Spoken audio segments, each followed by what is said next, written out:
Good morning, everybody. Thank you for being here today. Hope you've had a chance to rest and relax and get over the big week and what your plan is for next week. A lot of folks will take a few more days off as we celebrate New Year, but I thank you for taking a few moments with me this morning. If you want to grab your Bible, if you're able, Genesis chapter number 11, and we're going to look at what we could describe really as a transitional passage. I'm not going to read all this. For one thing, I don't want to embarrass myself trying to pronounce these names, and for the sake of time.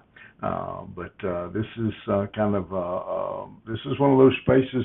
If we were reading this book, if it was a movie we were watching, this is where we hit fast forward, and that's kind of what happens here. We move from the disaster at the Tower of Babel on to the next piece in God's plan. And here we're going to see a listing, the genealogy of Shem. Matter of fact, your Bible may have that heading over it. It may say Shem's descendants or Shem's genealogy or something along those lines. And what we see as we read through that, and again, I'm not going to read all this. We see all these funny names and how long they lived, and but what we see here is kind of, again, a fast forward. We see moving from Shem down to Abraham. We're skipping over, again, a lot of these folks that, with the funny names that I just happened to look up here, and I look at one and it says here he is. One lived 30 years and one lived 400 years, and so we're looking at all these funny names with all these strange lifespans. And God just moving, continuing this blessing, continuing His plan down through each one of these. I hate to say this, but because their name is in the Bible, so they're more significant than I am, but they're unknown. But God is still keeping His plan moving. No doubt in all of these characters that we see from verses 10 down through verse 26, there were probably some bad guys, some good guys, some wickedness, no telling the kinds of sin and immorality that went on in the life of some of these, but yet again we see God at work.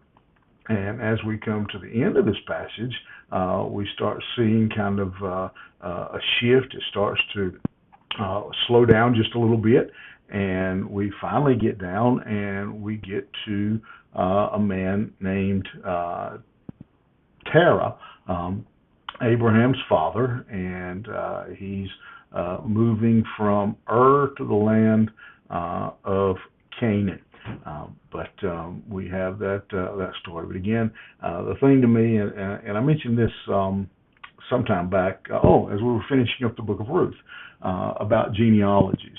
I will confess, I fast forward through genealogies. Again, I can't pronounce I can pronounce them, I just don't know that I'm pronouncing them right. Some of these names, again, there's no real theology there. We don't read any interesting stories, but I'm learning, awful old to be learning this lesson, but those genealogies are important because they show us that even sometimes the unknown have an important part in God's plan. And no matter what's going on, God has a plan. Think about that.